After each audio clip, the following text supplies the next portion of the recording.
Class 12th physics chapter 1 में हम देखेंगे कि जो फर्स्ट यूनिट है उसमें पैरेलल प्लेट कैपेसिटर या समांतर प्लेट संधारित्र आता है। तो समांतर प्लेट संधारित्र में हम किस तरीके से समांतर प्लेट संधारित्र की धारिता मतलब पैरेलल प्लेट कैपेसिटर की कैपेसिटी निकालें और वो किन किन बातों पर डिपेंड करती है ये देखना है। तो जो संधारित्र होता है अगर हम उसकी बात करें तो नॉर्मली जो समांतर प्लेट संधारित्र तो हम उसको भी कह सकते हैं जब हम मान लीजिए दो इस तरह से चालक प्लेटें ले लें, ये यहाँ देखिए एक चालक प्लेट और ये दूसरी चालक प्लेट, और उसका संबंध बैटरी से अगर कर देते हैं तो एक चालक प्लेट पर धनावेश और दूसरी पर ऋणावेश आ जाता है, तो हम कह सकते हैं कि ये संधारित्र का काम करेगी। और एक दूसरी व्यवस्था हमारी ये रहती है कि हम किसी एक चालक प्लेट को आवेश दे दें जैसा कि यहाँ पर हमने किया हुआ है, और दूसरी चालक प्लेट का संबंध हम पृथ्वी से कर दें। तो एक चालक प्लेट को हम धनावेश दे दें और दूसरी का संबंध हम पृथ्वी से कर दें, तब भी ये संधारित्र का काम करेगा। तो चलिए समांतर प्लेट संधारित्र पर बात करते हैं। तो यहाँ देखिए हमारे पास मान लीजिए P और Q, ये समांतर प्लेट संधारित्र की हमारे पास दो प्लेटें हैं, ठीक है।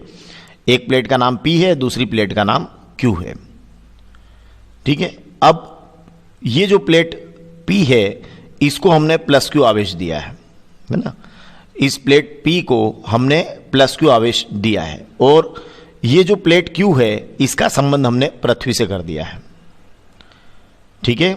अभी दोनों प्लेटों के बारे में कुछ बातें और बता देते हैं कि दोनों प्लेटों के बीच की दूरी d है, और इस प्लेट P और इस प्लेट Q दोनों का जो क्षेत्रफल है, एरिया है, वो कैपिटल है, मतलब समान है। तो हमने जो प्लेटों के बारे में बात की वो ये है कि मान लीजिए हमारे पास में समांतर प्लेट संधारित्र में दो प्लेटें P और Q हैं, ठीक है। अब प्लेट P और Q के बीच की दूरी स्मॉल d है जैसा कि यहां दिखाई दे रहा है, और दोनों प्लेटों का जो क्षेत्रफल है उसको हमने कैपिटल A माना हुआ है, मतलब क्षेत्रफल दोनों प्लेटों का क्या है, समान लिया हुआ है। और पहली प्लेट जो है, ये वाली जो प्लेट है P, इसको हमने प्लस Q चार्ज दिया है, और ये जो Q प्लेट है इसका संबंध हमने कहां से कर दिया है, ग्राउंड से कर दिया है, पृथ्वी से कर दिया है, ठीक है। तो इसको हमने प्लस Q दिया है, और फिर प्रेरण की घटना होगी। तो प्रेरण की घटना से क्या होगा कि ये जो Q का निकटवर्ती तल है, मतलब ये वाला साइड जो है जिधर P की तरफ वाला साइड, इस पर प्रेरित ऋणावेश आएगा, और दूर वाले साइड पर प्रेरित धनावेश आएगा, जो इस तरह से ग्राउंड होने से इस Q पर केवल प्रेरित ऋणावेश ही बचेगा। अब मान लीजिए हम ऐसा सोचते हैं कि प्लेट P पर अगर आवेश का पृष्ठ घनत्व या सरफेस डेंसिटी जिसको कहते हैं सरफेस, वो अगर प्लस सिग्मा है तो प्लेट Q पर वो माइनस सिग्मा होगी, जहां सिग्मा इज इक्वल टू होगा Q अपान A। तो जो बातें हमने की है वो अगर एक बार हम देख लें तो P और Q को हमने समांतर प्लेट संधारित्र की दो प्लेटें लिया हैं, दोनों प्लेटों का क्षेत्रफल A है और उनके बीच की दूरी D है, और दोनों प्लेटों के बीच हमने मान लिया है कि निर्वात है, ठीक है। हम यहाँ कोई कैप पराविद्युत का माध्यम भी मान सकते थे, लेकिन हम मान रहे हैं दोनों प्लेटों के बीच निर्वात है, जिससे वो जो पराविद्युतांक K का मान है वो 1 लेकर हम चलेंगे। फिर हम कह रहे हैं कि हमने प्लेट P को प्लस Q आवेश दिया है और प्लेट Q का संबंध हमने पृथ्वी से कर दिया है। तो यहां से हमने कहा कि इसको प्लस Q दिया है, तो प्रेरण की घटना से Q का जो निकटवर्ती तल है इस पर प्रेरित ऋणावेश आएगा, ठीक है। अब हम देखते हैं कि ये जो प्लेट P और Q है इसके बीच में विद्युत बल रेखाएं किस तरह से हो रही है। तो देखिए प्लेट P और Q के बीच में जब विद्युत बल रेखाएं क्या होगी, मतलब P और Q के बीच के विद्युत क्षेत्र को आप एक समान मान सकते हैं, जैसा कि मैंने यहाँ कैपिटल E लिखा है, देखिए आप P और Q के बीच। अब उसका जो कारण है वो ये है कि P और Q के बीच जो विद्युत बल रेखाएं हैं वे एक दूसरे से समान दूरी पर हैं और एक दूसरे के समांतर हैं। तो जब विद्युत बल रेखाएं एक दूसरे से समान दूरी पर हो और एक दूसरे के समांतर भी हो, तो हम कह सकते हैं कि वो विद्युत क्षेत्र क्या है, एक समान है। तो P और Q के बीच विद्युत क्षेत्र को एक समान माना जा सकता है। ये देखिए आप विद्युत बल रेखाएं एक दूसरे के समांतर भी और एक दूसरे से समान दूरी पर भी है, केवल किनारों को छोड़कर। तो इस तरह से हम यहां विद्युत क्षेत्र को एक समान विद्युत क्षेत्र मान सकते हैं। अब दोनों प्लेटों के बीच अगर हम नेट विद्युत क्षेत्र की बात करें कि विद्युत क्षेत्र कितना होगा, तो देखिए अभी अगर दोनों प्लेटों के बीच हम विद्युत क्षेत्र को लेना चाहें तो एक्चुअली इसका डायरेक्शन तो हमें दिखाई दे रहा है P से Q की ओर है। अगर हम एक आवेश की एक समतल चादर इसको भी माने और आवेश की एक समतल चादर इसको भी माने, तो गॉस थ्योरम में जो उसके एप्लीकेशंस हैं उसमें जब हम आगे पढ़ते हैं तो हम देखते हैं कि अब ये इसके राइट साइड में और इसके लेफ्ट साइड में जो विद्युत क्षेत्र आ रहा है, तो यहां पर अब ये दोनों विद्युत क्षेत्र आपस में क्या हो रहे हैं, जुड़ रहे हैं। तो इस तरीके से दोनों प्लेटों के बीच जो नेट विद्युत क्षेत्र होगा वो आपको एग्जाम में और वैसे भी यहां आपको डायरेक्टली लिखना है, फिर बाद में आप जब वहां गॉस थ्योरम से पढ़ेंगे तब इसको आप विस्तार से बताया जाएगा और आप इसको समझिएगा। तो दोनों प्लेटों के बीच जो नेट विद्युत क्षेत्र होगा वो होगा सिग्मा अपान 2 एप्सिलॉन 0 प्लस सिग्मा अपान 2 एप्सिलॉन 0, सिग्मा अपान 2 एप्सिलॉन 0 इसके कारण और सिग्मा अपान 2 एप्सिलॉन 0 इसके कारण। तो ये देखिए फिर ये हो जाएगा, चूंकि ये सिग्मा अपान एप्सिलॉन 0 हाफ है और ये सिग्मा अपान एप्सिलॉन 0 हाफ है, तो ये बन जाएगा सिग्मा अपान एप्सिलॉन 0 और सिग्मा के प्लेस पर हम लिख देंगे क्यू अपान ए, तो ये हो जाएगा क्यू अपान ए एप्सिलॉन 0। यहां हमने कहा है कि ये सिग्मा जो है आवेश का पृष्ठ घनत्व है और इसकी वैल्यू कितनी होती है, क्यू अपान ए। तो इस तरह से दोनों प्लेटों के बीच जो नेट विद्युत क्षेत्र होगा वो होगा क्यू अपान ए एप्सिलॉन 0। ये समांतर प्लेट संधारित्र में दोनों प्लेटों के बीच नेट विद्युत क्षेत्र की गणना हम कर लेंगे, E is equal to Q upon A epsilon 0।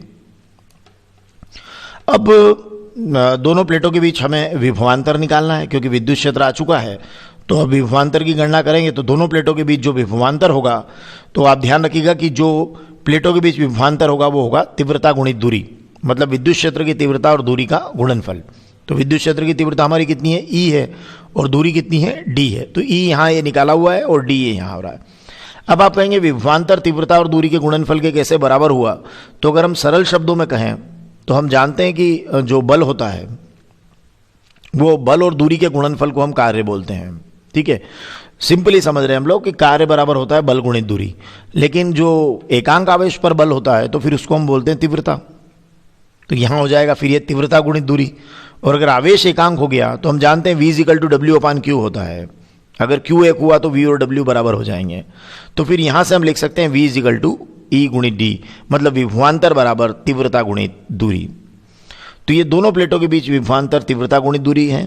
तो यहाँ ये तीव्रता आपने निकाली हुई है Q अपान एप्सिलॉन 0 और इसमें आप D का गुणा कर दीजिए, तो ये दोनों प्लेटों के बीच हमारा विभवांतर आ जाएगा। तो देखिए E की आपने वैल्यू पुट की, Q अपान एप्सिलॉन 0 इंटू D, ये दोनों प्लेटों के बीच विभवांतर हो गया। अब आपको धारिता निकालना है दोनों प्लेटों के द्वारा उत्पन्न, मतलब कुल मिलाकर समांतर प्लेट संधारित्र की धारिता निकालना है। तो फिर धारिता होगी C is equal to Q upon V। हम जानते हैं धारिता आवेश और विभवांतर के अनुपात के बराबर होती है। तो यहाँ Q है और ये V की वैल्यू Q अपान एप्सिलॉन 0 इंटू D आपने रखा। अब देखिए यहाँ क्या हो रहा है, Q से Q आपका क्या होगा, कैंसिल होगा। कैंसिल होगा तो ये एप्सिलॉन 0 कहाँ जाएगा, ऊपर की ओर जाएगा।